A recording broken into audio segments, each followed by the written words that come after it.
저번 시간이랑 이번 시간까지 해서 주파수 응답을 저희가 이야기하고 있는데요.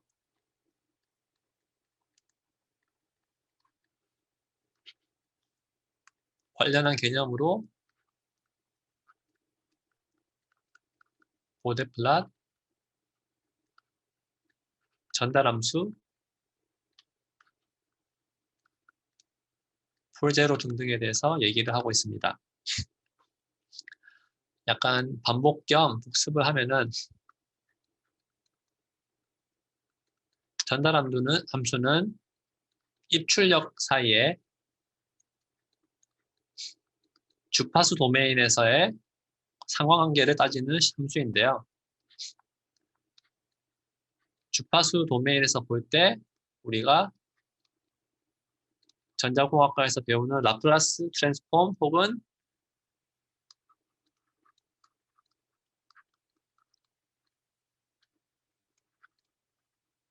포리에 트랜스폼을 저희가 배웠었는데 일반적으로 전자회로는 라플라스 도메인에서 해석을 합니다.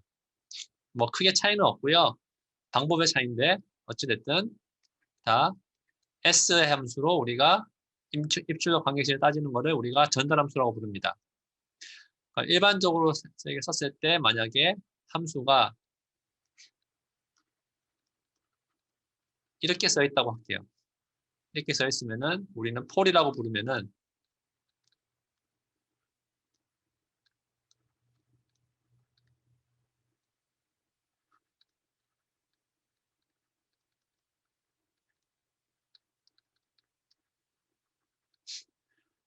폴이라고 하면은 S의 값인데 언제냐면은 이 밑에 있는 디노미네이터 밑에 있는 값이 0이 되는 S의 값을 우리가 폴이라고 부릅니다. 그러면은 이 정의에 따르면은 S 더하기 오메가 P가 0이 되는 S이기 때문에 이때 S는 마이너스 오메가 P가 되죠. 따라서 이 점이 극점이라고 부릅니다. 이 함수의 극점은 마이너스 오메가 P입니다. 비슷한 정의로 제로는 S의 값인데 언제? 분자인가요? 위에 있는 뉴머레이터가 0이 되는 값을 우리가 제로라고 부릅니다. 그러면 정의에 따르면은 S 더하기 오메가 Z가 0이 되는 지점이니까 이 제로점은 마이너스 오메가 Z입니다. 일반적으로 이렇게 볼 수가 있고요. 우리가 저번 시간에는 제일 간단한 회로 만약에 RC가 이렇게 구성되어 있을 때 입력이 왼쪽에서 들어오고 출력이 오른쪽으로 들어오면요. 우리가 어떻게 계산했습니까? Vout 대 Vin의 전달함수는 각각의 임피던스의 비율이었죠. 따라서 이렇게 나타낼 수 있습니다.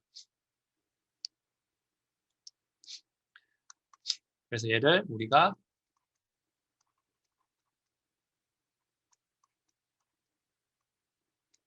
이렇게 나타냈죠. 오메가 P는 RC분의 1.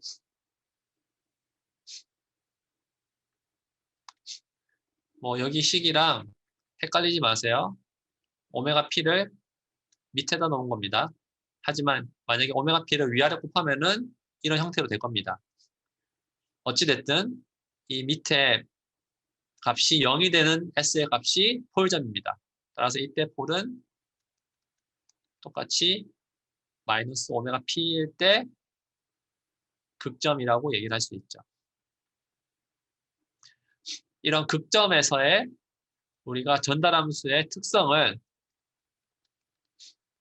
그래프화 시킨 게 보데플랫이죠. 보데플랫. 이 밑에 있는 전달함수 우리가 어떻게 그릴 수 있습니까? X축이 오메가이고 Y축이 두 가지가 있는데 하나는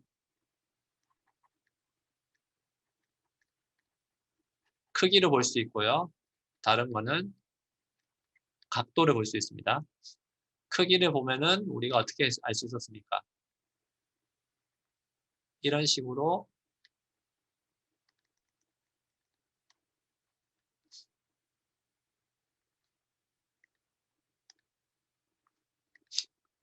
전개가 되는 거를 우리가 배웠죠.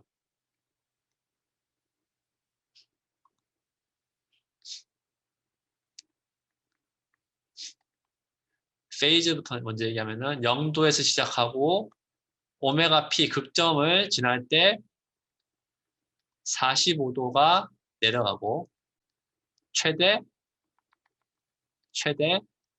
90도까지 내려가는 게 페이즈 특성이었고요. 극점을 만날 때 크기는 변화가 없다가 극점을 만나면서 밑으로 기울기가 내려가죠. 기울기의 크기는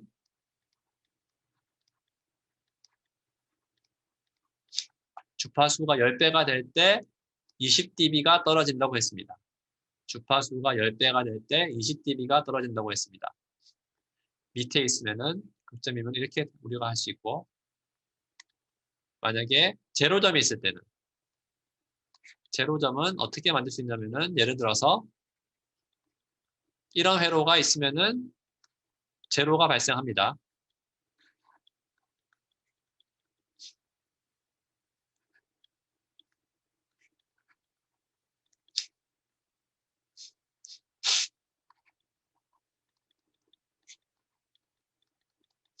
입출력 관계식을 따지면은 이렇게 나타낼 수가 있죠.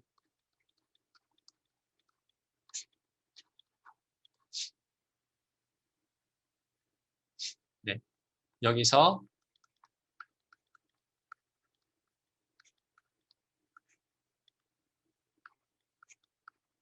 이렇게 쓸 수 있겠죠. 오메가 P가 RC분의 1이면은 따라서 극점은 1 더하기 오메가 P분의 S가 0이 되는 지점이니까 S가 마이너스 오메가 P 제로점은 오메가 P분의 S가 0이 되는 지점이니까 제로점은 0입니다. 맞습니까? 얘 보데 플러스 우리가 그리면은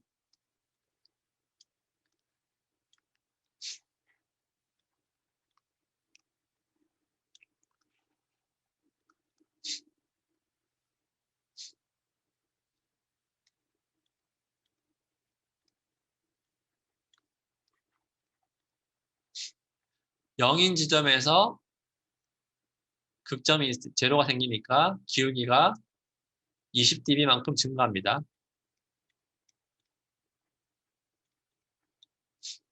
그리고 오메가 P를 만나면은 20dB가 이제 꺾이기 때문에 0dB로 기울기가 바뀌게 되고요. 각도 같으면은 기본적으로 위에 값을 보시면은 J 오메가는 항상 90도죠. 90도. 그러니까 처음에 시작은 90도에 시작하고 오메가 P를 지날 때 45도 떨어지니까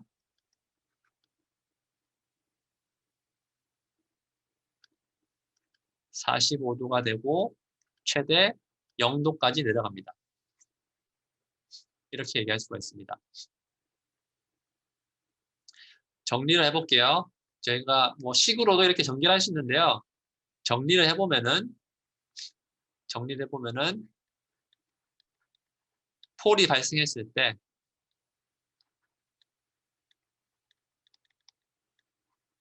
매그니튜드는 폴 지점을 위주로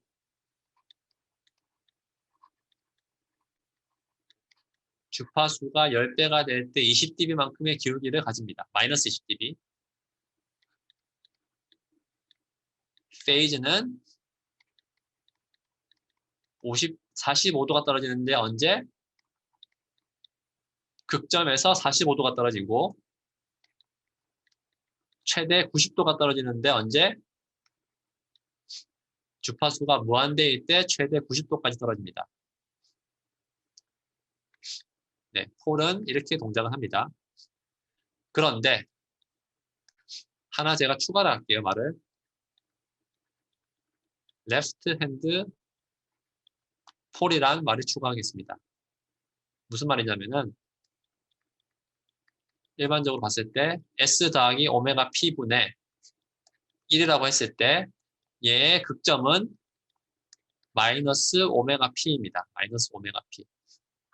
그 얘기는 부호가 마이너스라는 얘기죠.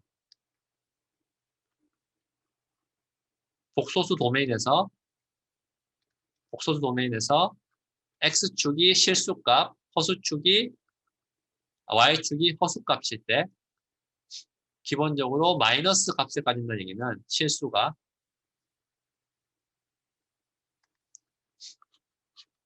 이 그래프의 이 복소수 평면에서 왼쪽에 존재하는 뜻이죠. 왼쪽에. 이 왼쪽을 우리가 뭐라 부르냐면은 left hand 플레인이라고 부릅니다. 좌측 플레인이라고 부르고요. 그럼 반대로 오른쪽은 죄송해요. left hand가 아니고 half 플레인. 좌측의 반쪽 플레인이라고 부르고요. 반대 방향은 right half 플레인이라고 부릅니다. 그래서 약자로 LHP, 오른쪽은 RHP라고 부릅니다. 극점은 저희가 따로 표기를 안 했지만 대부분 레프트 핸드에 있습니다. have. 극점은 뭐 99.9% 아닌 경우도 있어서 제가 99.9로 갑니다. 99.9% 폴점은 항상 이 왼쪽에 위치하고 있습니다. 근데 제로점은요, 왼쪽에 존재할 필요가 없습니다. 그래서 왼쪽에 존재하는 제로가 있을 수도 있고요. 오른쪽에 존재하는 제로가 있을 수도 있습니다. 극점은 무조건 왼쪽에 있어야 된다. 왜 그런지는 좀 이따 얘기할게요. 제로점은 왼쪽에 있어도 되고 오른쪽에 있어도 된다. 라는 거를 염두에 두시기 바랍니다. 그렇게 따졌을 때 좌측에 존재하는 제로는 우리가 어떻게 쓸 수 있을까요? 전달함수가 S 더하기 오메가 Z라고 쓸게요. 그러면 이 점이 0이 되는 지점이니까 극점은 오메가 Z가 되죠. 이 전달함수의 크기는 어떻게 됩니까? 크기는 S 더하기 오메가 Z의 절대값의 크기니까 S가 J 오메가죠. 계산하시면은 루트 안에 오메가 제곱 더하기 오메가 Z 제곱이 됩니다. 각도는 J 오메가 더하기 오메가 Z의 각도니까 아크 탄젠트 오메가 Z분의 오메가가 되죠. 왜 이렇게 됩니까? 따져볼 수 있죠. X축 리얼 값이 오메가 Z에 있고 Y축 이미지너리 값이 오메가에 있으니까 각도는 어떻게 된다? 이렇게 되죠. 그러면 탄젠트 시타는 뭡니까? 오메가 Z분의 오메가이기 때문에 시타는 아크 탄젠트 오메가 나누기 오메가 Z가 된다. 좌측에 존재하는 제로는 이런 식이 됩니다. 우측에 존재하는 제로를 한번 똑같이 계산해 볼까요? 우측에 존재하면은 S 빼기 오메가 Z가 되겠죠. 따라서 이때 크기는 J 오메가 빼기 오메가 Z의 크기이기 때문에 루트 오메가 Z, 오메가 제곱 더하기 오메가 Z의 제곱. 각도는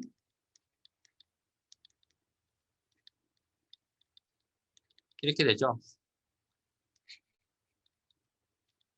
위치를 그리면은 실수값은 마이너스 오메가 Z,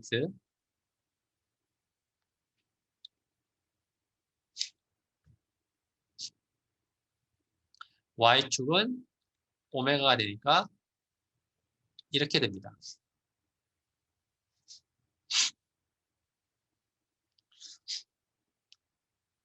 맞습니까?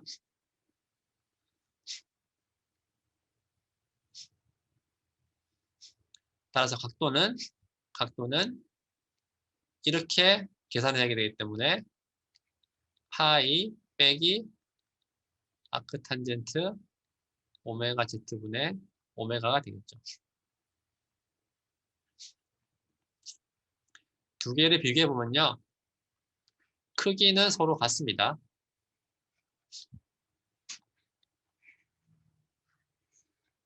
각도의 식은 서로 간에 틀려졌죠.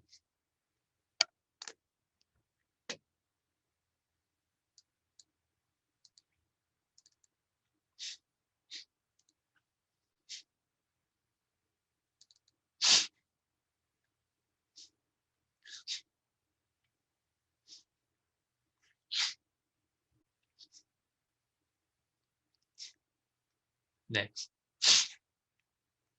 그래서 우리가 일반적으로 제로를 만나면요. 제로는 좌측에 있을 수도 있고 우측에 있을 수도 있다. 둘 다 가능하다. 좌측에 있으나 우측에 있으나 크기 함수는 똑같습니다. 왜? 실수가 똑같고 허수 크기도 똑같으니까. 크기 함수는 똑같더라. 그 크기 함수를 보면요. 이 함수에서 보면은 만약에 오메가가 0이면 얼마입니까? 여기가 0이니까 1 혹은 0dB 오메가 Z면은 2가 되니까 dB로 하면은 3dB 오메가 Z보다 매우 크면은 1보다 뒤에 있는 값이 매우 크니까 오메가 나누기 오메가 Z가 되죠. 그래서 0dB에서 시작해서 오메가 Z를 지날 때 3dB만큼 증가하고 실제로는 이렇게 증가합니다. 그 다음부터는 오메가에 비례하게 됩니다. 좌측에 있으나 우측에 있으나 제로점을 위치를 중심으로 양의 기울기를 가집니다.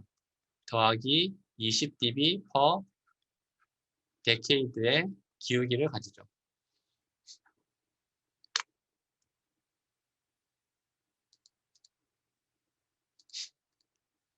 반면에 좌측에 있는 제로랑 우측에 있는 제로의 각도는요. 하나는 아크탄젠트 오메가 나누기 오메가 Z였고 하나는 아까 저는 이렇게 썼습니다. 파이 빼기 아크탄젠트 오메가 나누기 오메가 Z인데 아크탄젠트 함수가 특성을 우리가 파악하면은 이렇게 변환이 가능합니다.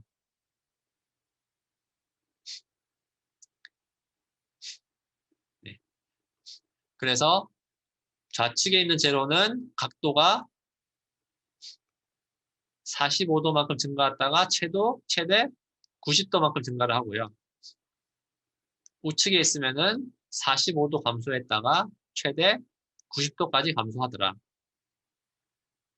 각도는 좌측에 있을 때, 우측에 있을 때 서로 영향이 반대로 됩니다. 반대로.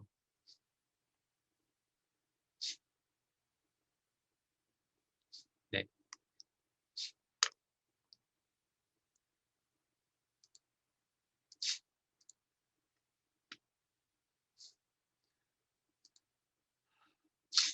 뭐 다른 회로도 해가지고 일반적인 회로에 전달함수를 계산할 수 있어야 되는데요. 지금 위에 같이 생긴 회로를 어떻게 계산할 수 있습니까? 어떻게 생각하면 됩니까?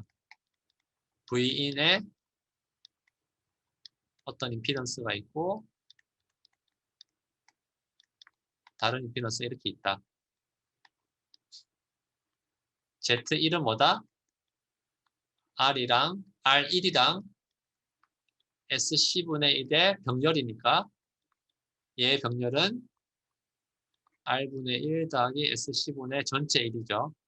계산하시면은 1 더하기 SRC분의 R이 됩니다.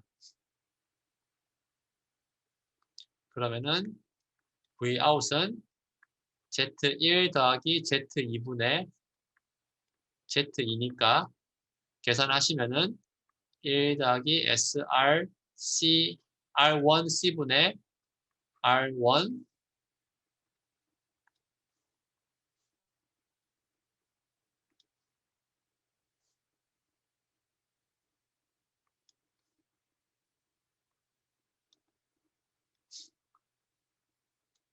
더하기 R2분의 R2가 되고 계산하시면은 1 더하기 죄송해요. 위아래를 다 1 더하기 SR1C로 곱하게 되면은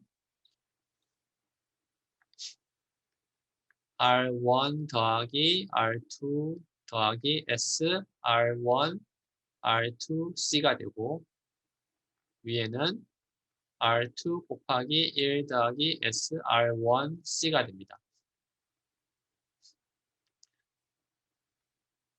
여기서 R1 더하기 R2로 우리가 크기를 뽑아내면요. 왼쪽으로 뽑아냈죠. 오른쪽은 제로점이 있고 폴점이 있는 이런 식으로 우리가 전개가 가능합니다.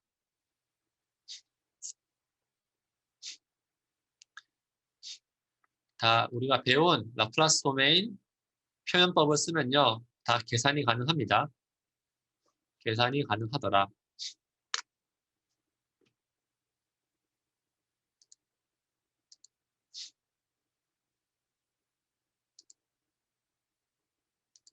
그러면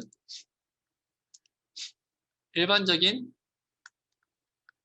전달함수를 한번 그려볼게요. 1 더하기 오메가 P1분의 S 1 더하기 오메가 P2분의 S 만약에 1 더하기 오메가 Z분의 S 이렇게 제가 쓸게요. 그리고 같이 연습하기 위해서 가정을 하나 하겠습니다. 오메가 P1은 오메가 Z보다 매우 작고 오메가 Z는 오메가 P2보다 매우 작더라. 이런 가정하에서 이 전달함수의 크기와 각도를 여러분들한테 제가 그리라고 시켰습니다. 만약에. 그러면은 여러분들은 그릴 수 있어야 됩니다. 어떻게 하면 될까요? S 대신에 다 한번 j 오메가 집어넣어 볼게요. 오메가 P1분의 j 오메가 1 더하기 오메가 P2분의 j 오메가 1 더하기 오메가 Z분의 j 오메가 맞습니까? 얘 크기는 어떻게 됩니까? 크기는 얘의 크기 곱하기 얘의 크기 곱하기가 밑에 있고 얘의 크기가 위에 있으면 되죠. 크기를 계산하면은 1 더하기 오메가 Z의 오메가의 제곱이 위에 들어가고요. 밑에는 1 더하기 오메가 P1분의 오메가의 제곱 곱하기 1 더하기 오메가 P2분의 오메가의 제곱이 됩니다.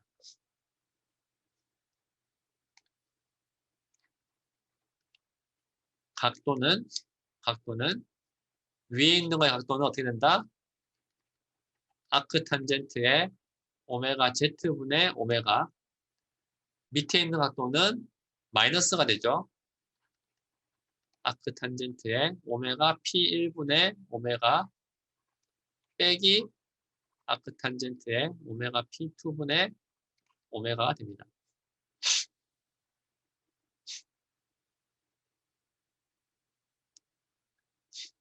맞습니까? 이렇게 생각했을 때 우리는 각각의 효과만 얘기하면 됩니다. 왜? 서로 간의 거리가 매우 멀기 때문에. 우선은 오메가 P1 근처만 볼게요. 오메가 P1 근처. 오메가 P1 근처는 오메가 Z랑 오메가 P2 영향이 매우 작죠. 그 얘기는 오메가 P1 근처에는 각도 같으면은 얘의 영향이 제일 크고요. 크기 같으면은 역시 얘의 영향만 고려하면 됩니다. 맞습니까? 따지면은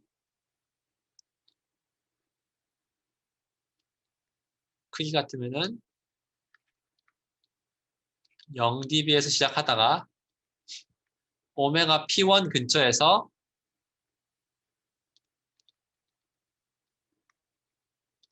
20dB만큼 떨어지죠.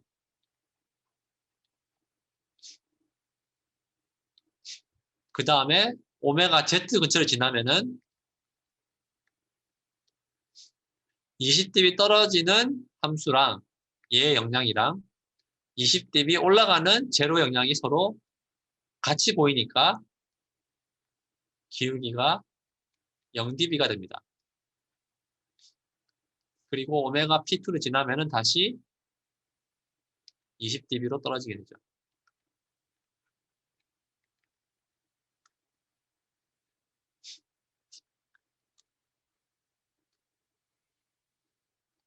각도는 똑같이 오메가 P1을 지날 때, 오메가 Z를 지날 때, 오메가 P2를 지날 때 각자 따지면은 0도 시작해서 오메가 P1을 지날 때 45도 떨어지죠. 떨어지니까 45도 떨어졌다가 오메가 Z를 지날 때 45도 증가합니다. 그러면 다시 증가했다가 오메가 P2를 지나면은 다시 내려가게 되죠. 여기가 마이너스 45도, 여기는 마이너스 90도가 되게 됩니다. 맞습니까?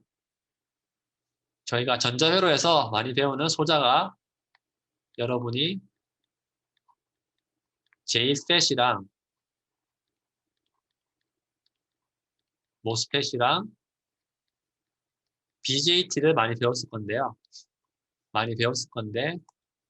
요즘 최근에는 대부분 MOSFET 소자를 많이 쓰고 있습니다. 그래서 이 수업도 MOSFET 소자 중심으로만 내용이 전개가 됩니다.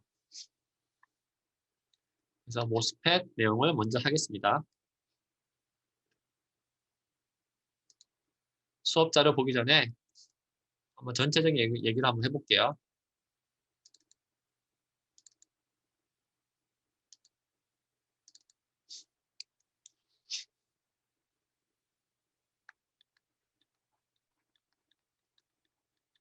MOSFET은 약자로 메탈,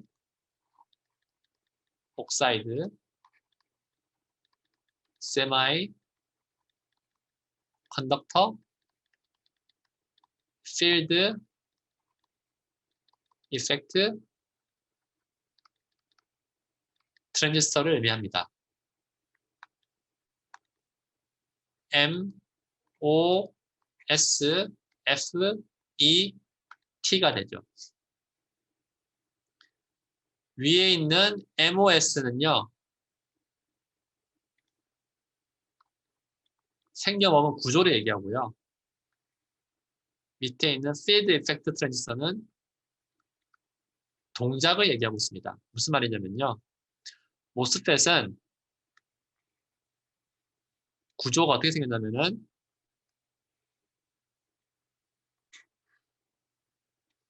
P형 반도체의 기판 위에다 기판 위에 P형 반도체 기판 위에 N형의 반도체가 N형의 도핑이 양쪽으로 이루어지고요. 그 중간에 옥사이드를 저희가 적층을 하고 그 위에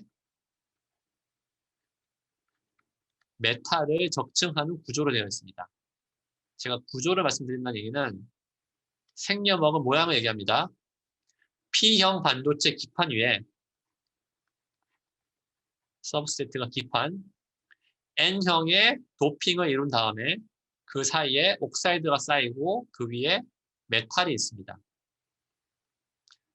그래서 메탈, 옥사이드, 세마이 컨덕터라고 부르죠. 반도체는 뭐 P형 반도체, N형 반도체 저희가 많이 배웠잖아요. MOS는 구조를 의미합니다. 구조.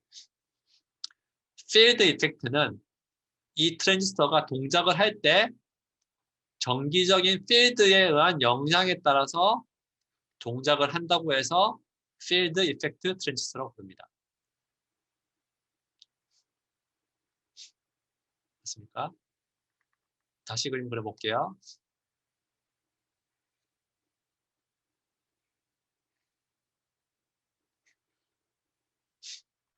P형 기판 위에 N형 도핑을 하고 그 위에다가 옥사이드를 쌓은 다음에 메탈을 쌓는 게 원래 이름으로 따지면 원칙인데요. 메탈 대신에 폴리 실리콘을 적층하기도 합니다. 폴리실리콘은 메탈이랑 비슷하다고 생각하시면 됩니다. 혹은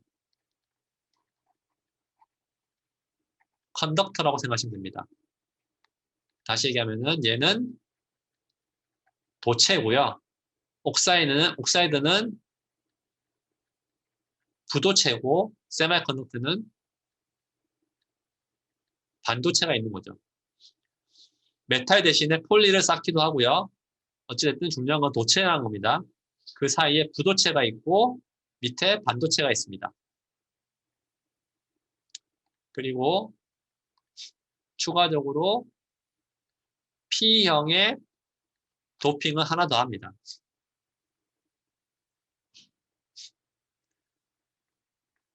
보시면요. N 플러스가 있고요. 제가 그림을 그릴 때 N형이 있습니다. N형은 N타입으로 도핑이 된 거죠. N타입 도핑이 된 거죠. 혹은 오족 원소들로 도핑이 된 거고요. N 플러스는 뭐냐면요. N타입인 거 마찬가지인데 도핑이 매우 많이 된 겁니다. 도핑이 매우 많이 되었을 때 제가 플러스라고 나타냅니다. 마찬가지로 도핑이 적당히 이루어져 있기 때문에 P이고요. 여기는 많이 이루어지면 P 플러스라고 저희가 나타냅니다. 이렇게 나타내었을 때 각각의 단자가 의미하는 게 뭐냐면요. 단자들은 다 도체에서 단자를 우리가 씁니다. 매우 많이 도핑이 된 N 플러스 P 플러스도 도체 비슷하게 생각할 수 있습니다. 그래서 여기를 우리가 뭐라 부르냐면은 바디라고 부르고요. 얘를 뭐라 부르냐면은 소스라고 부르고 얘를 뭐라 부르냐면은 드레인이라고 부르고 폴리를 게이트라고 부릅니다.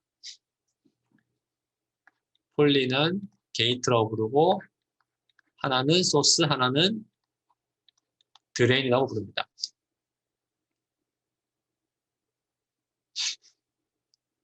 맞습니까? 그러면은 얘를 우리가 심볼로 그릴 때 어떻게 그리냐면은 이렇게 그렸죠.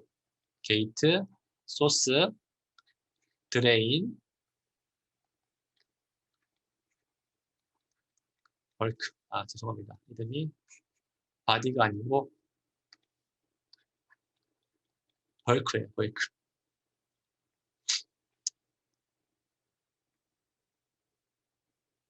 게이트, 소스, 드레인, 벌크. 단자가 4개 있습니다. 트랜지스터는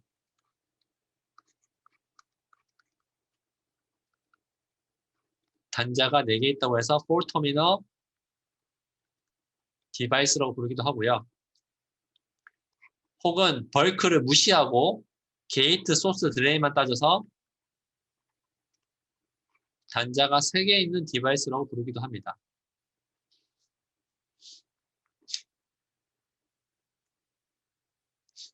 네, 맞습니까? 얘를 우리가 뭐라 부르냐면 구체적으로 N타입의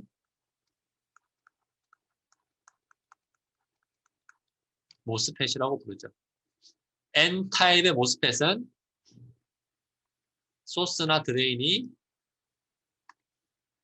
N으로 되어 있기 때문에 N타입 반도체라고 부릅니다. 그런데 이 그림만 보면요. 이 그림만 보면은 제가 소스라고 지칭한 부분이랑 드레인이라고 지칭한 부분이 그림상으로 구별이 됩니까? 안 됩니까? 구별이 안 됩니다. 그림상으로 보시면요. 저희 초등학교 때로는 데칼코마니죠. 제가 만약에 중간을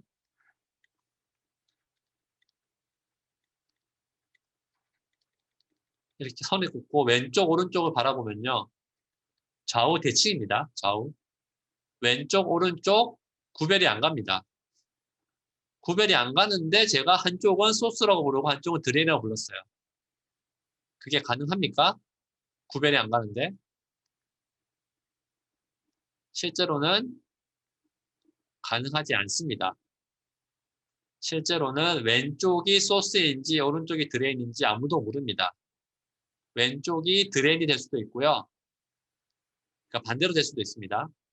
그런데 그러면 소스랑 드레인을 우리가 구별짓기 위해서는 우리가 어떤 거 알아야 됩니까? 그림상으로는 구별이 안 가는데 소스랑 드레인이라고 우리가 구별을 지었어요. 그럼 그 구별을 짓는 원인이 뭘까요? 원인은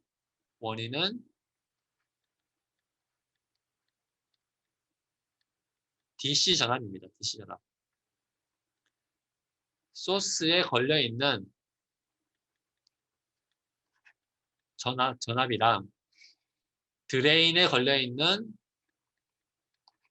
전압을 따졌을 때 우리가 뭐라 부르냐면은 드레인 전압이 소스 전압보다 높을 때 그 단자를 우리는 드레인이라고 부르기도 합니다.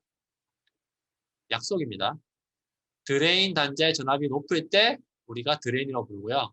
소스는 전위가 낮은 영역을 얘기하고 있습니다.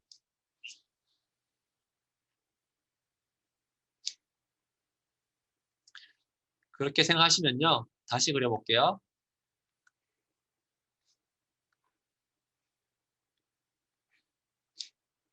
이 그림보다는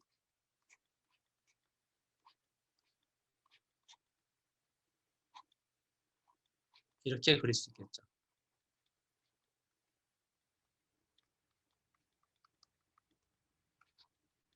제가 소스는 그라운드에 접지를 시키고요.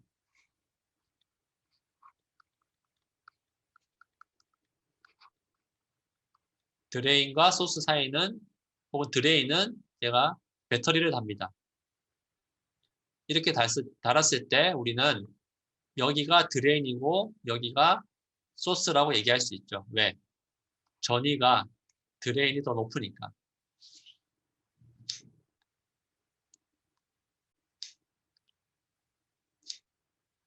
맞습니까? 그때 드레인의 실제는 이름에 의미가 있습니다. 드레인이라는 의미는요. 단자인데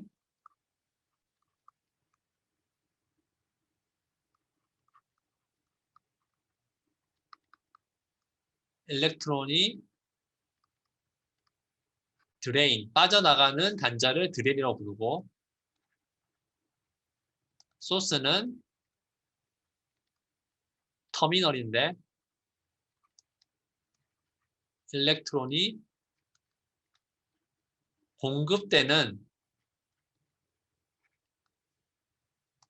공급되기 때문에 소스라고 부르고요. 빠져나가기 때문에 드레인이라고 부릅니다. 공급되기 때문에 소스, 빠져나가기 때문에 드레인. 무슨 말이냐면은 트랜지스터는 항상 드레인에서 소스로 전류가 흐르게 되어 있습니다. N형일 때, N타입일 때. 지금 N타입이 기본이기 때문에 N타입을 위주로 얘기하고 있습니다. N타입에서 드레인에서 소스로 전류가 흐르게 되어 있습니다. 그리고 N타입의 반도체는요. N타입 반도체는 이 전류의 흐름이 뭐냐면은 전자가 흐르는 반도체입니다. N형은요. 전자가 전류를 발생시키고요. P타입을 저희가 아직 안 했지만 P타입은 전공이 전류를 발생시킵니다. N타입은 전자가 발생을 시키는데 우리가 기초회로에서 배우기를 죄송해요. 전자의 흐름이랑 전류의 흐름이랑 방향이 같습니까? 틀립니까? 반대였죠. 전류의 방향이랑 전자의 흐름이랑은 서로 반대였습니다. 전류가 드레인에서 소스로 밑으로 내려가면요. 전자는 어떻게 흘러야 됩니까? 밑에서 위로 흘러야 됩니다. 무조건 반대죠.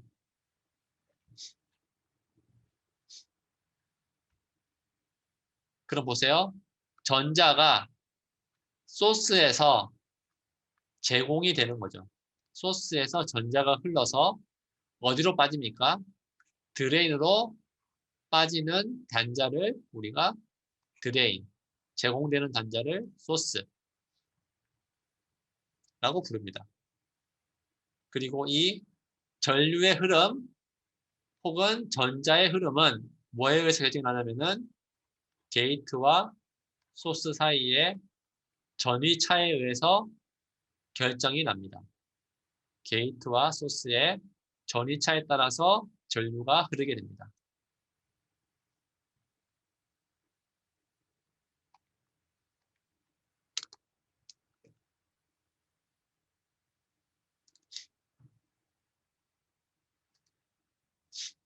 다시 수업자로 가볼게요. N형 반도체는 저희가 어떻게 얘기했습니까? P타입의 기판 위에다가 N형의 도핑을 양쪽으로 하고 한쪽은 소스, 한쪽은 드레인. 드레인이 소스보다 전위차가 높아야 됩니다. 그리고 그 둘 사이에 옥사이드가 들어가고 빨간색은 폴리 실리콘이 들어갑니다. 그리고 그 단자를 우리가 게이트라고 부르고 P형 기판의 단자는 우리가 벌크라고 부릅니다. 얘 해당되는 심볼은 우리가 밑에 그림으로 그릴 수가 있죠. 게이트가 있고 소스가 있고 드레인이 있습니다. 제가 아까 빠뜨렸는데요. 소스랑 드레인은 전위 차이에서 결정이 나는데 결정이 나면요. N형의 반도체는 소스에다가 이런 화살표를 답니다. 이게 약속입니다. N형 반도체는 이렇게 그리는 게 약속입니다. 그리고 항상 이렇게 정해지면은 드레인은 소스보다 전위가 높은 영역이다. 이 nmos를 저희가 n타입 mos를 위에서 보면요. 죄송해요. 여기가 사이드네요. 사이드 뷰. 여기는 탑 뷰. 옆에서 보면은 이렇게 그릴 수가 있고요. 위에서 보면은 이렇게 그릴 수가 있겠죠. 위에서 보았을 때 우리가 이 소스랑 드레인 사이의 거리를 우리가 뭐라 부르냐면은 트랜지스터의 랭스라고 부르고 높이를 위에서 봤을 때 이 높이를 우리가 width라고 부릅니다.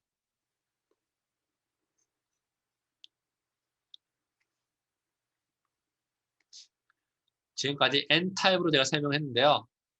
그럼 P타입은 N타입이랑 뭐가 틀립니까? P타입이랑 N타입의 차이점은 뭘까요? 다시 심볼부터 그려보겠습니다. 한쪽은 게이트, 소스, 드레인 이렇게 제가 약속을 하겠습니다. 벌크도 있는데요. 보통 벌크는 무시하기도 합니다. N형 반도체를 간단하게 앞으로는 NFET이라고 제가 부를 거고요. P형 반도체는 S가 위에 있습니다. 드레인이 밑에 있고 또 약속이 게이트가 있고 역시 벌크가 있습니다. P형 반도체라고 해서 나는 약어로 PFET이라고 쓸 겁니다. NFET은 아까는 구조도 얘기했지만 NFET은 기본적으로 일렉트론, 전자를 매개로 해서 전류를 흐르는 소자가 NFET이고요. PFET은 전공을 매개로 해서 전류가 흐를 때 PFET이라고 부릅니다. 전자는 마이너스 차지를 가지고 있고 홀은 더하기 차지를 가지고 있죠. 맞습니까? N형은 전류가 드레인에서 소스로 흐르고요. P형은 전류가 소스에서부터 드레인으로 흐릅니다. 이렇게 흐를 때 제가 아까 소스와 드레인의 정의가 뭐라고 그랬습니까? 소스는 NFET의 경우는 전자가 supply, 제공되는 단자, 드레인은 빠져나가는 단자.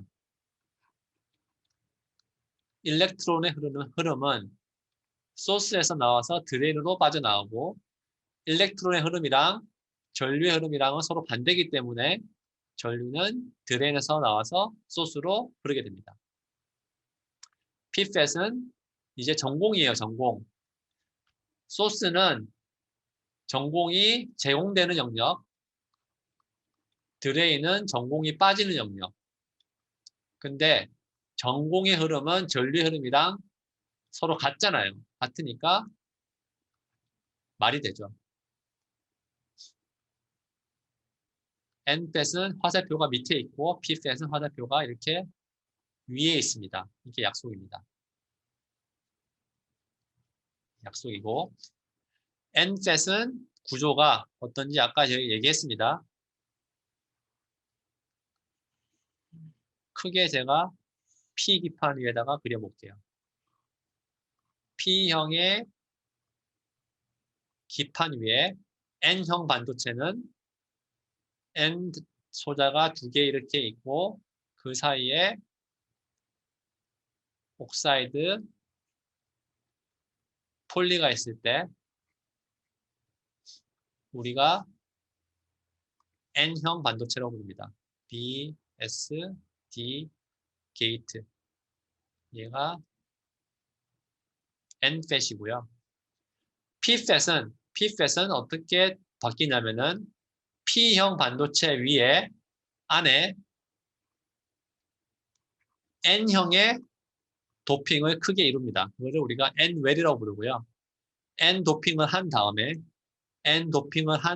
그 안에다가 이번에는 P형으로 도핑을 한 번 더 합니다.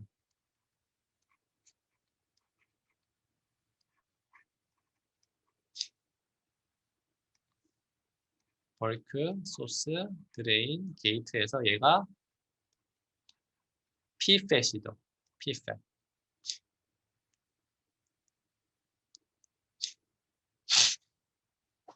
왼쪽이 nfat, 오른쪽이 pfat. 차이점은 pfat은 n웰로 한 번 더 쌓여져 있다. n웰로 한 번 더 쌓여져 있습니다.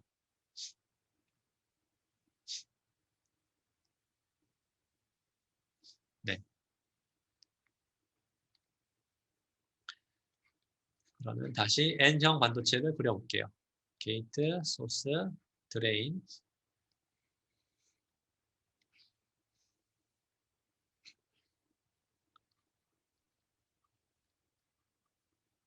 P기판 위에 N형 이렇게 두 개가 있고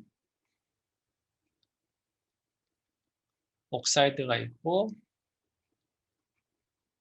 폴리가 있고요. 이번에는 제가 한번 전위를 주겠습니다. 소스는 그라운드 시키고요.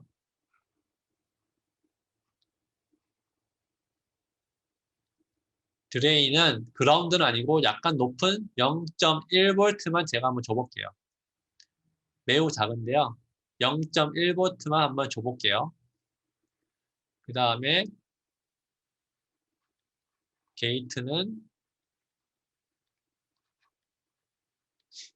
가변 전압을 주겠습니다. 가변 전압을 주고 우선은 게이트가 0일 때 한번 동작을 볼게요. 지금 이렇게 생긴 거를 제가 왼쪽에다 실제 회로도를 그리면은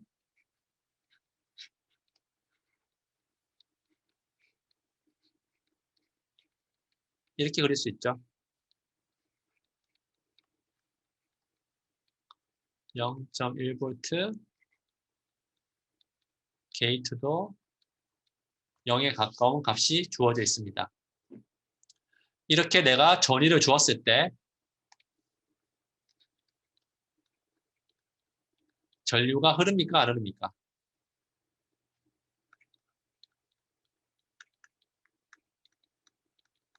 전류가 어떻게 흐릅니까?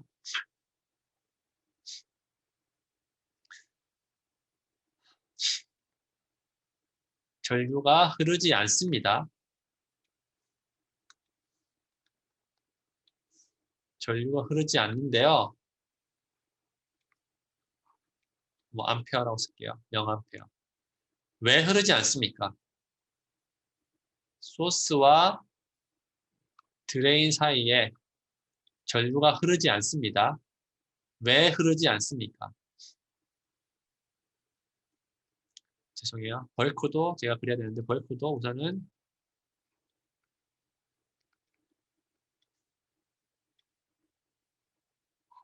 그라운드로 제가 묶어볼게요.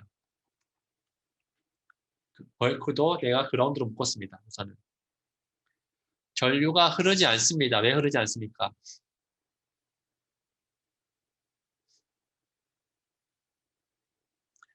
전류가 흐른다는 얘기는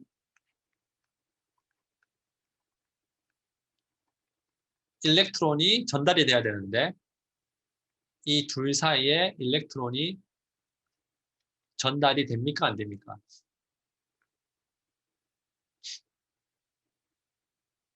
안 됩니다. 혹은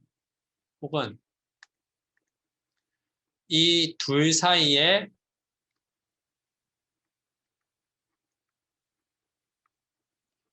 연결 회로를 여러분이 그릴 수 있습니까?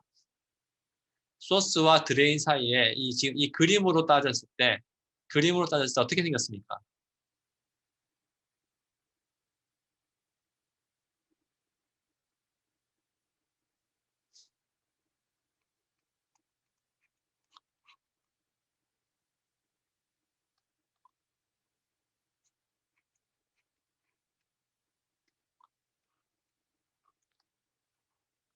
밑에가 소스고 위에가 드레인일 때 다이오드가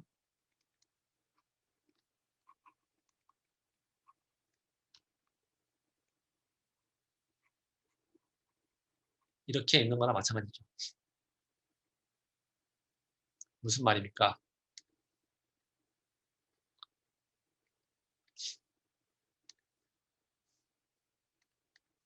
여기는 N형 반도체고 여기도 N형이고 지금 여기는 뭡니까?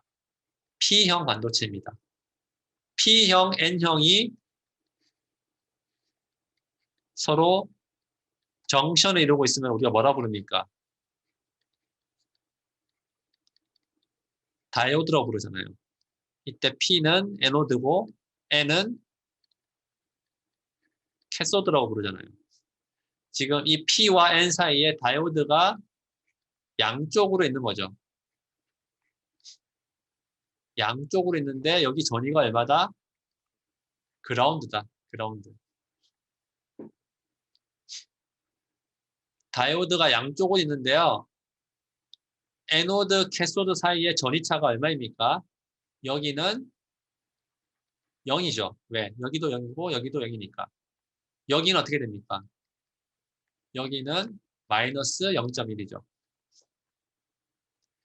에노드와 캐소드의 전위차가 0이나 마이너스 0.1이나 다이오드 사이에 전류가 흐릅니까? 안 흐릅니까? 흐르지 않죠. 다이오드는 어떻게 또 동작합니까? 다이오드는 전위가 충분히 가해되었을 때 전류가 흐르게 되죠. 그 충분히 흐르는 지점이 뭐다? 문턱 전압이죠. 0.7V 정도. 문턱 전압을 넘어야지만 전류가 흐르고 그 문턱 전압을 넘기 전에는 전류가 거의 흐르지 않습니다. 이쪽으로 전류가 거의 없다는 얘기죠. 그 얘기는 소스와 드레인 사이의 전류도 거의 없다는 얘기죠. 혹은 흐르지 않는다는 얘기죠.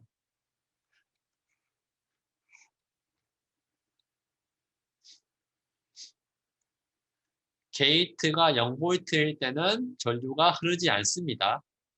흐르지 않아요. 언제 흐릅니까? 언제? 그러면 언제 전류가 흐릅니까? 게이트, 소스, 드레인 이렇게 그렸을 때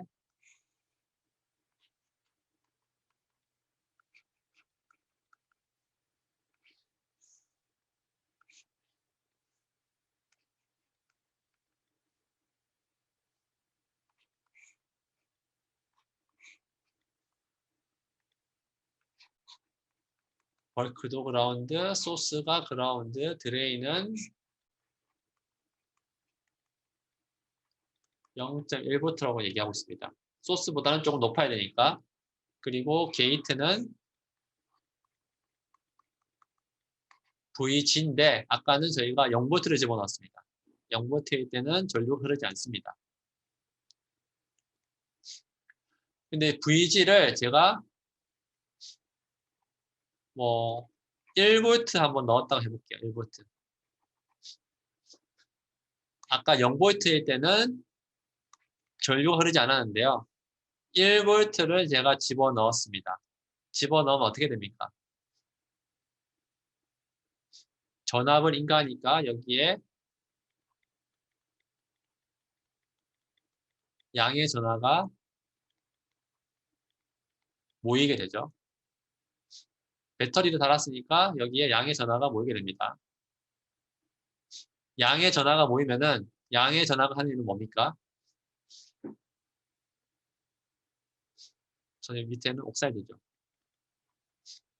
양의 전하가 하는 일은 똑같은 극성을 가진 양의 전하는 밀어내고 다른 특성을 가진 음의 전하는 끌어당기죠. 맞습니까? P타입의 기판에는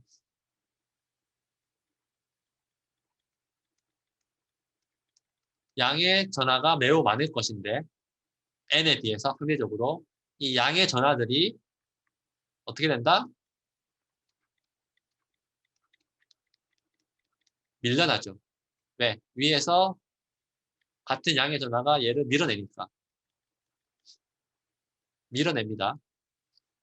밀어내면요. 밀어내면은 어떻게 되냐면은 적어도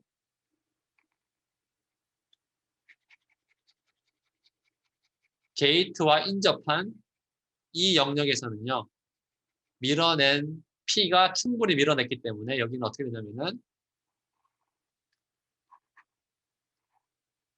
N형으로 도핑이 된 상태가 만들어집니다. N형 반도체가 되는 셈이에요. 여기는.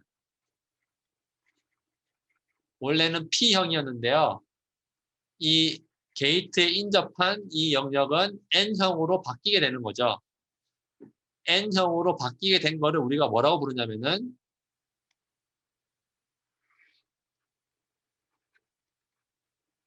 N타입의 채널이 만들어졌다. 채널은 뭔가 신호가 왔다 갔다 하는 거잖아요. N타입의 채널이 만들어졌고요. N타입의 채널이 만들어지면 보시면은 여기도 N형이고 채널도 N형이고 오른쪽도 N형이에요. 그 얘기는 이 전체가 다 같은 N형이라는 얘기죠.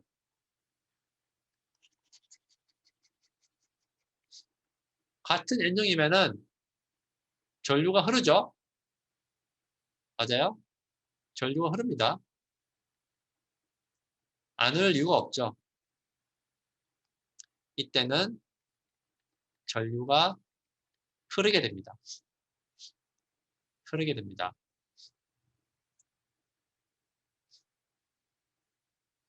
맞습니까?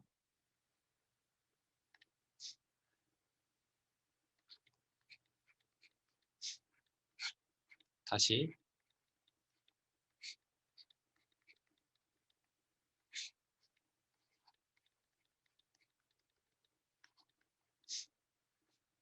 VD는 0V보다 높고요. 그리고 두 번째 VG가 혹은 VGS가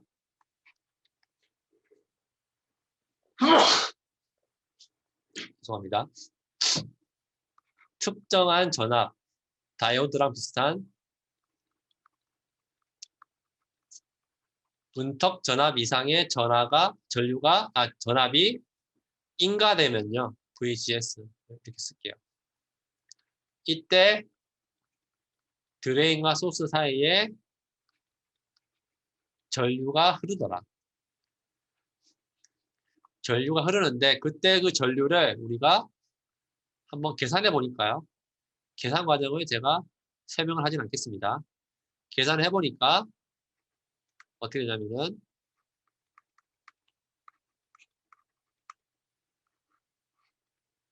VGS 빼기 VTH VDS 빼기 2분의 1 VDS 제곱 이런 크기의 전류가 흐르게 되더라.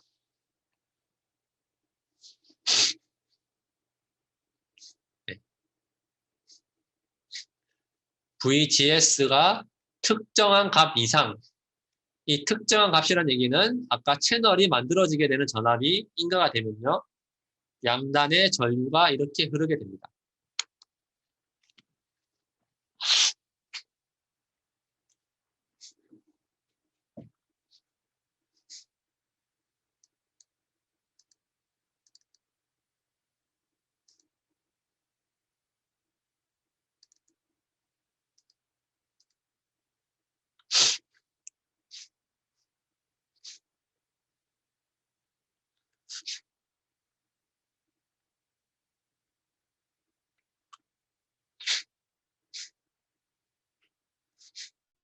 잠시만요.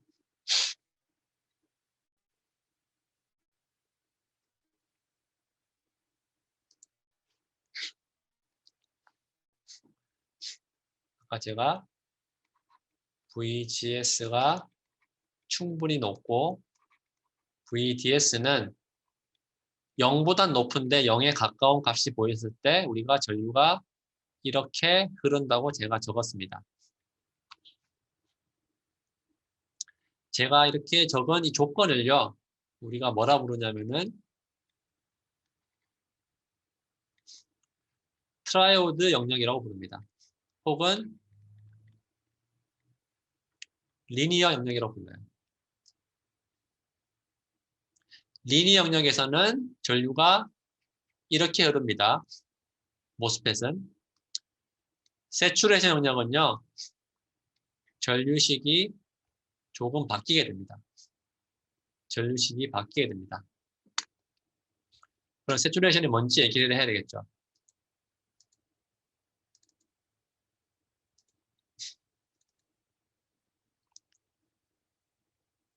제가 아까는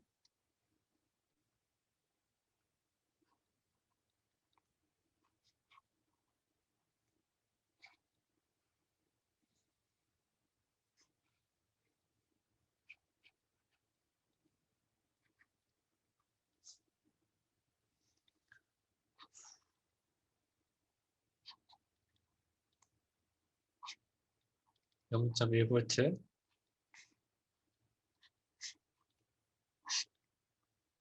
VG는 VTH보다 높은 전압을 줬을 때 제가 채널이 생성이 되어서 전류가 흐른다고 했습니다. 전류가 흐른다고 했습니다. 그런데 만약에 제가 전압 조건을 조금 바꿀게요. 아까는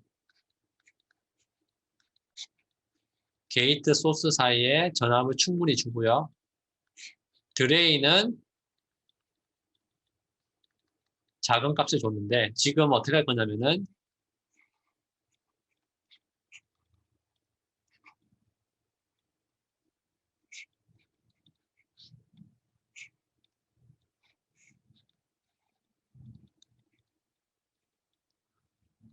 똑같이 1V 얘기할게요. 여기도 1V.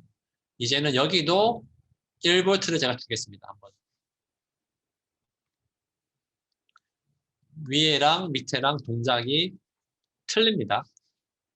차이점은 뭐다? 차이점은 위에는 VT가 0.1V 혹은 작은 값, 위에는 1V 혹은 충분히 큰 값으로 제가 전압을 주었을 때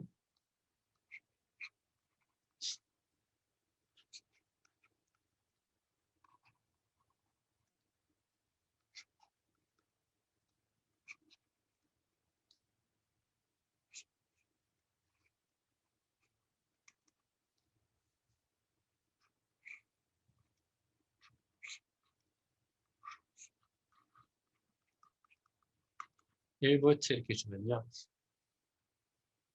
어떻게 얘기할 수 있냐면은 똑같이 양의 전하가 이렇게 인가가 되기 때문에 이 양의 전하는 밑에서 양의 전하를 서로 밀어냅니다.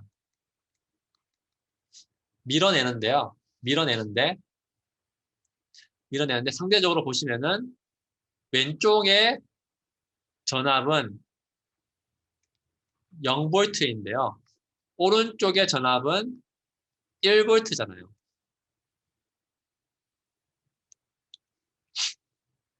지금 이 게이트에 들어가는 전압에 의해서 밀어내는 힘이 왼쪽과 오른쪽을 비교하면은 오른쪽은 상대적으로 작을 수밖에 없죠. 왜?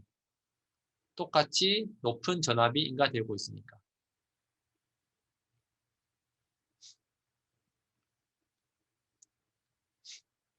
그래서 채널의 특성이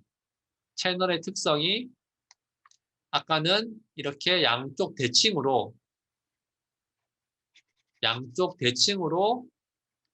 생성이 되었다면은 이제는 어떻게 되냐면은 양쪽이 비대칭으로 이렇게 생성이 됩니다.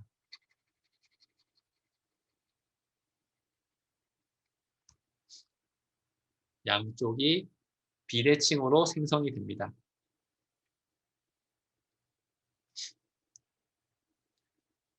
동작이 얘랑 틀립니다. 비대칭으로 생성이 되는데요. 비대칭 생성이 되는데 이 비대칭인 이 상대적으로 이 비대칭이 이 끝의 점을 지나는 순간 다시 그릴게요. 죄송해요.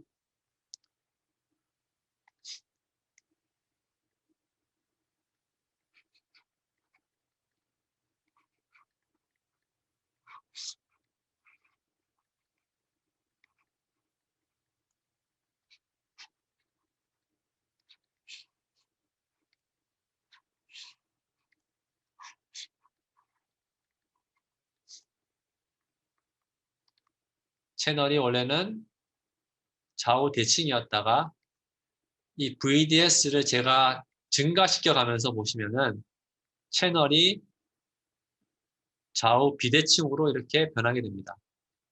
변하다가 이 끝점을 지나는 이 VDS 값이 생성이 되겠죠. 이 점을 지날 때 VDS 값을 생각해 보면요. 뭐랑 똑같냐면은 VGS 빼기 VTH랑 같아집니다. 무슨 말이냐면은 이 끝의 점에서 채널이 생성이 안 되는 거나 마찬가지죠. 이 끝의 점에서 채널이 생성이 안 되는 거나 마찬가지이기 때문에 그 점은 어디냐면은 이 VGS 값이 필요한 VTH보다 커야 되는데 그 차이만큼 VDS에서 인가가 되면은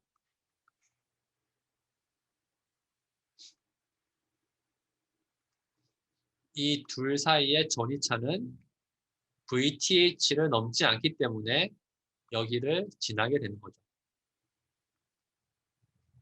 그럼 보세요. 앞에서 제가 트라이오드 영역에서는 전류가 mu C ox A분의 W VGS 빼기 VTH 곱하기 VDS 빼기 2분의 1 VDS 제곱이 흐른다고 얘기했습니다. 근데 이 점을 지날 때 식이 어떻게 되냐면은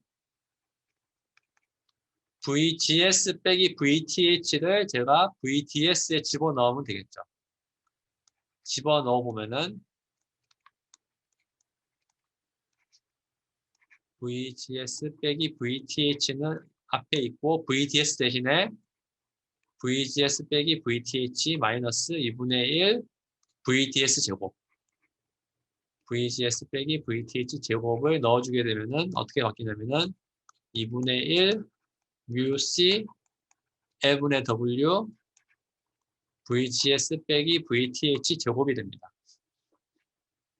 식이 이렇게 바뀌게 되고요. 이때 우리가 영역이 세츄레이션으로 바뀐다고 얘기를 합니다. 채널이 좌우 대칭일 때 트라이오드 영역, 채널이 좌우 비대칭일 때 세츄레이션 영역이 됩니다. 해당 조건을 다시 쓰면요. 다시 쓰면은 VGS는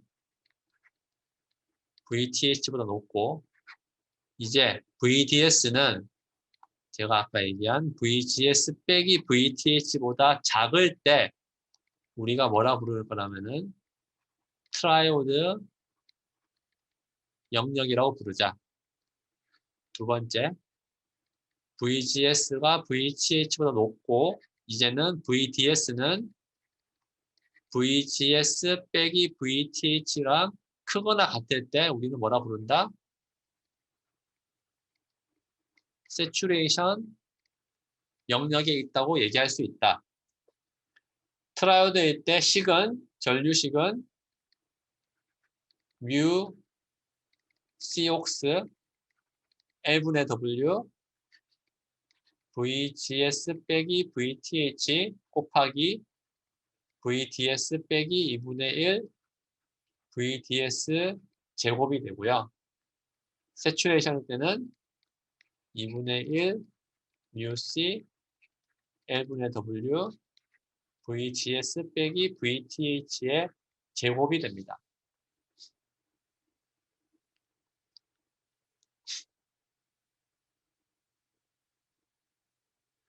영역이 하나 더 있겠죠? 원래는 VGS가 VTH보다 작을 때 우리는 아까 처음에 얘기한 거죠. 전류가 흐르지 않는 영역을 우리가 오프라고 부르고요. 다시 정리하면은 영역이 트라이오드일 때, 세츄레이션일 때, 오프일 때 세 가지 영역이 있습니다. 모스펫이 동작을 하는 영역은 크게 트라이오드, 세츄레이션, 오프 영역이 있다.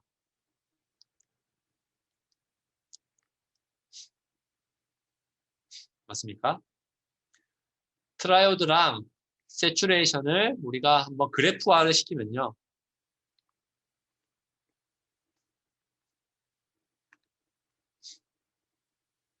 그래프화를 시켜볼게요.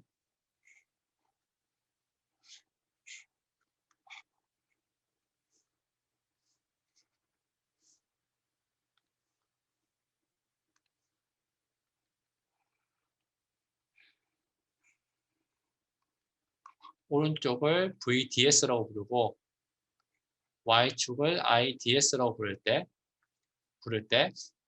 우리가 이 식 두 개를 한번 적어 보겠습니다. 우선 그려보겠습니다. 우선은 세츄레이션 영역식을 그려볼게요. IDS는 2분의 1 뮤C L분의 W VGS 빼기 VT 제곱이에요. VDS의 함수가 아니죠. VDS 함수가 아니니까 일정하죠. 값이.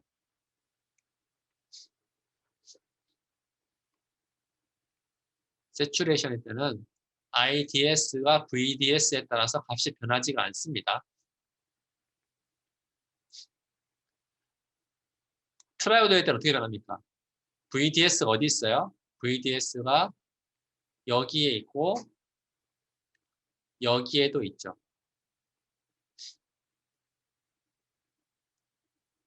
맞습니까? 그런데 만약에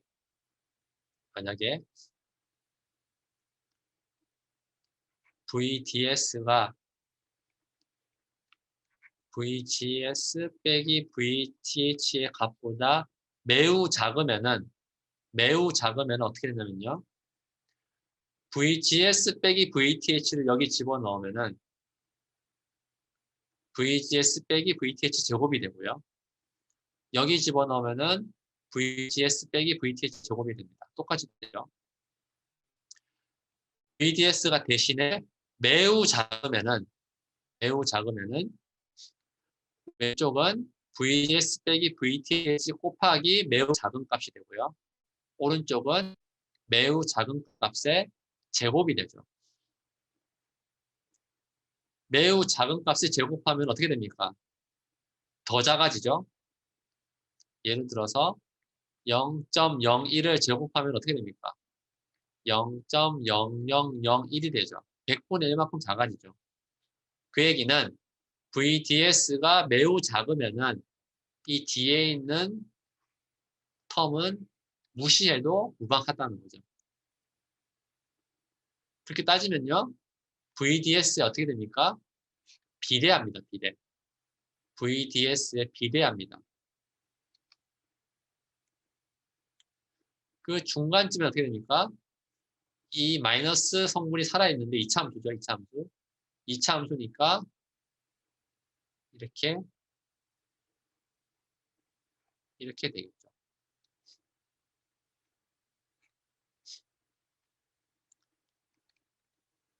그 중간 지점을 우리가 뭐라고 부른다? VDS가 VGS 빼기 VTG 지나는 영역이라고 해서 우리가 다시 그리면은 여기는 트라이오드, 여기는 세츄레이션이라고 부릅니다. VDS에 따라서 IDS를 그려보면은 증가하다가 감소하다가 일정 부분 지나면은 기울기가 0이 됩니다. 기울기가 0이 돼요. 맞습니까?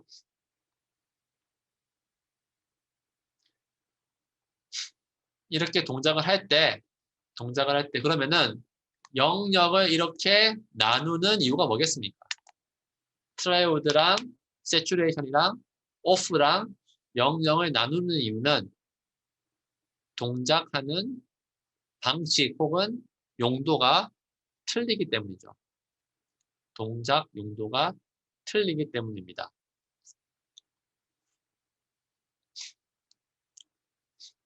무슨 말이냐면요. 다시 적어볼게요.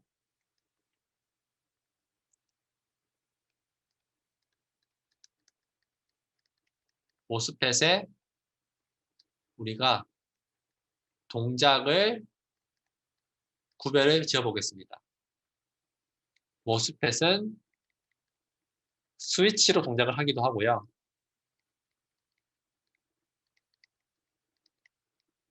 증폭기로 동작을 하기도 합니다. 스위치로 동작을 한다는 얘기는 디지털 회로에서 게이트에서 로직으로 따지면 0, 1, 0, 1로 동작한다는 뜻이죠. 앰플리파이어는 아날로그에서 신호를 증폭시키는 용도로 사용한다는 뜻입니다. 근데 스위치는 결국은 신호가 연결이 끊기고 연결되고의 두 개밖에 없으니까 스위치가 켜지거나 스위치가 꺼지는 두 가지 용도가 있겠죠. 스위치가 꺼질 때는 우리가 앞에서 얘기한 오프 영역이 되고요. 스위치가 켜질 때는 트라이오드 영역이 되고 나머지 하나는 증폭기 영역은 세츄레이션 영역의 트랜지스터를 쓰게 됩니다. 우리가 용도를 따졌을 때 어떻게 된다? 스위치, 증폭기 두 가지 용도가 있고 스위치로 쓰이기 위해서는 스위치가 켜지든지 꺼지든지 두 가지 용도 방법이 있죠. 따라서 필요한 영역은 스위치가 켜졌을 때, 스위치가 꺼졌을 때, 그리고 증폭기로 동작할 때 세 가지 동작 영역이 있어야 됩니다. 그래서 이 세 가지 영역을 우리가 구별을 짓는 거죠.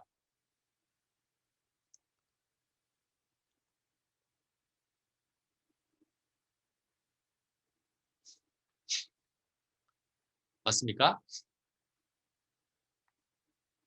그러면 아까 트라이오드가 왜 스위치 온이고 오프가 왜 오프고 세츄레이션이 왜 앰플리파이어로 동작하는지 그 이유를 알아야 되겠죠. 셋 중에 여기는 명확하죠.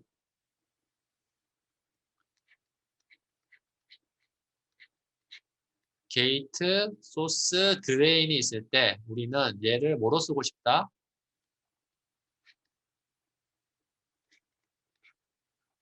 드레인과 소스 사이에 스위치로 쓰고 싶다. 스위치로 쓰고 싶다. 스위치로 쓴다는 거는 두 가지가 있죠. 똑같이 반복하면은 스위치가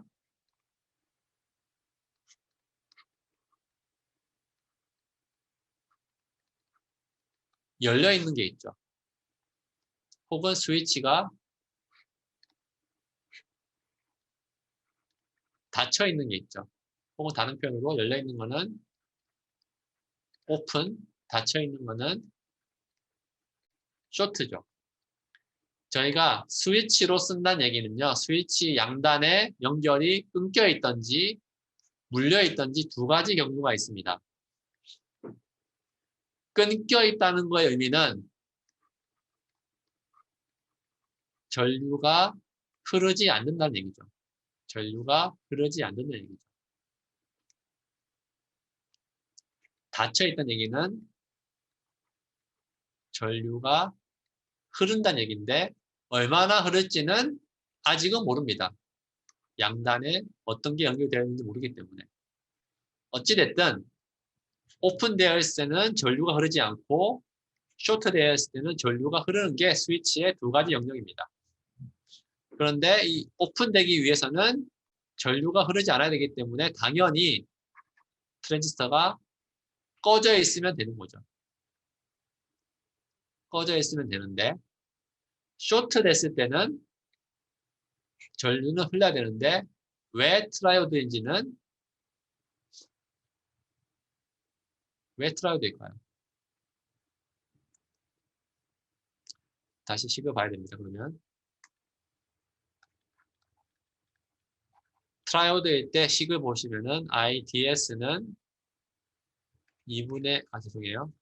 mu C L분의 W VGS 빼기 VTH VDS 마이너스 2분의 1 VDS 제곱이라고 했을 때 우리가 좀 간소화를 시킬게요.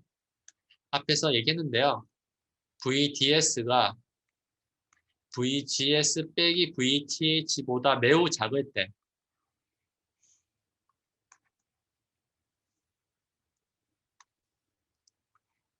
이렇게 동작을 할 때 우리는 이쪽 영역을 한번 유심히 보려고 합니다.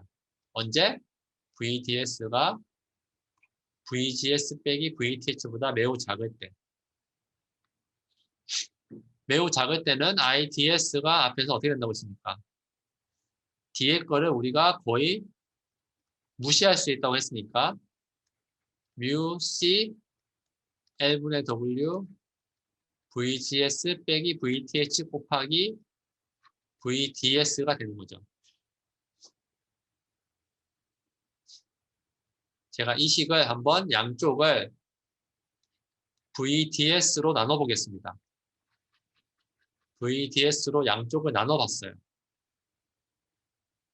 그리고 왼쪽 오른쪽을 다 위아래로 바꿔봤습니다. 한번 IDS분의 VDS를 바꾸면은 UC L분의 W VGS 빼기 VTH분의 1이 되죠. 위아래를 바꾸니까 이렇게 됐습니다. 그런데 뭔가 익숙한 표기법이 나왔습니다. IDS분의 VDS가 나왔어요. 뭘까요?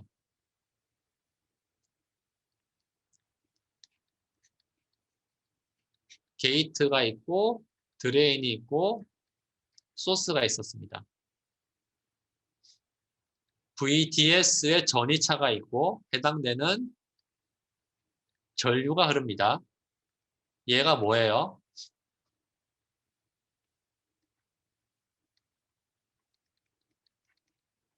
저항이죠, 저항. 혹은 옴의 법칙이죠. 옴의 법칙은 뭐예요?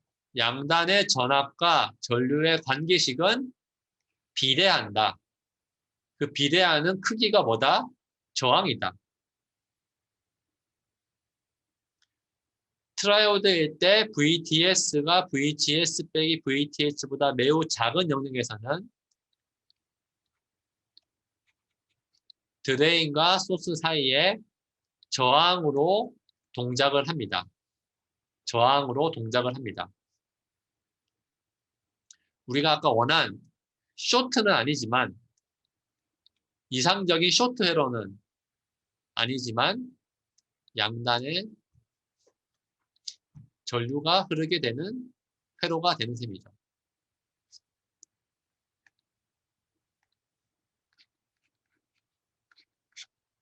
게이트 소스 드레인이 오프일 때는 드레인과 소스 사이가 개방 회로가 되어 있고, 트라이오드인데 제가 아까 VDS가 매우 작은 영역을 우리가 좀 이름을 짓기 위해서 딥 트라이오드라고 부르는데, 이때는 드레인과 소스 사이에 저항으로 동작을 하더라. 저항의 크기는 VGS 빼기 VTH분의 1 이 식을 따르더라. 그래서 얘는 스위치 온 혹은 쇼트, 완전한 쇼트는 아니지만 쇼트에 가까운 회로가 되는 것입니다. 왼쪽은 스위치 오프, 오른쪽은 스위치 온으로 동작을 하더라. 증폭기는 어떻게 동작하냐면요. 증폭기는 우선은 세츄레이션이죠. 세츄레이션. 어디라고 했습니까? 이쪽 영역입니다.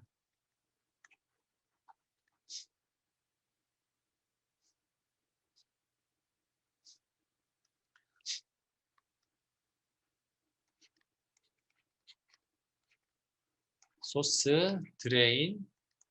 근데 소스를 제가 그라운드 시킬게요. 그냥 VDS 값과 IDS 값을 봤을 때 지금 세츄레이션 영역은 이 오른쪽 영역인데요. 만약에 VGS를 내가 신호를 사인파를 줄게요. 사인파를. 사인파를 주면요. 사인파를 주면은 IDS도 크기가 변하겠죠. 왜? VGS가 바뀌니까. 세츄레이션 할 때 식이 어떻게 돼요? IDS는 2분의 1 μC L분의 W VGS 빼기 VTH 제곱인데 VGS가 위아래로 크기가 바뀌니까 IDS도 크기가 위아래로 바뀌게 되는 거죠.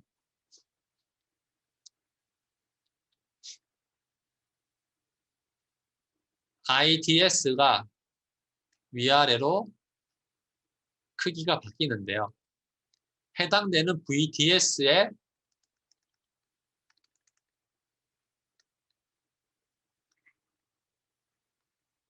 변화량은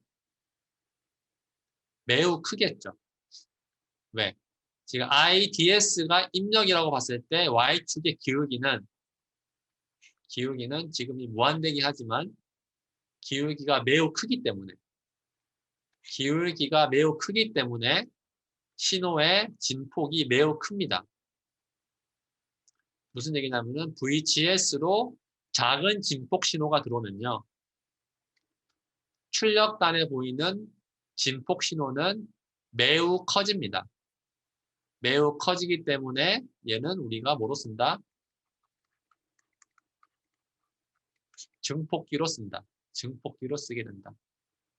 다시 한번 정리하면요. 트라이오드일 때는 스위치 온 영역으로 쓰게 되고 세츄레이션일 때는 증폭기 영역으로 쓰게 되고 VTH의 정의는 물리적으로 뭐 이런 식을 따른다고 하는데요. 뭐 얘는 뭐 그냥 넘어갈게요. VTH는 뭐 물리적인 의미가 있는데 어찌됐든 일정한 값 이상을 줬을 때만 우리가 세츄레이션이나 트라이오드 동작한다. 그 정도만 알면 됩니다. 근데 세츄레이션이 제가 하나 보면 식이 이 뒤에 식이 추가됐습니다. 제가 아까 설명했으면 아까 없었습니다. 추가된 거는 우리가 뭐라 부르냐면은 채널 랭스 모듈레이션 효과에 의해서 발생되는 텀인데요. 이 텀이 생기는 이유는 아마 다음 시간에 제가 설명할 수 있겠습니다. 우선은 중요한 거는 세츄레이션일 때는 증폭기, 트라이오드일 때는 스위치로 동작을 한다. 그 정도만 알면 됩니다. 네. 채널 랭스 효과는 다음 주에 추가적으로 얘기하겠습니다.